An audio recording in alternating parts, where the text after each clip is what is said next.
حضرت سیدنا احمد بن حرب علیہ رحمت الرب فرماتے ہیں کہ کئی لوگ نیکیوں کی کثیر دولت لیے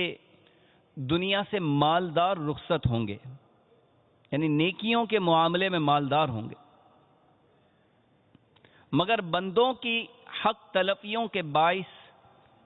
قیامت کے دن اپنی ساری نیکیاں کھو بیٹھیں گے اور یوں غریب و نادار ہو جائیں گے۔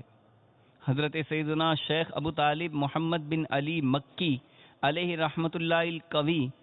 قوت القلوب میں فرماتے ہیں، زیادہ تر اپنے نہیں بلکہ دوسروں کے گناہ ہی دوزخ میں داخلے کا باعث ہوں گے، جو حقوق العباد تلف کرنے کے سبب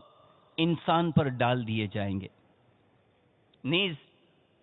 بے شمار افراد اپنی نیکیوں کے سبب نہیں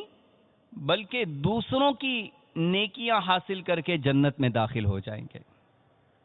ظاہر ہے کہ دوسروں کی نیکیاں حاصل کرنے والے وہی ہوں گے کہ جن کی دنیا میں دل آزاریاں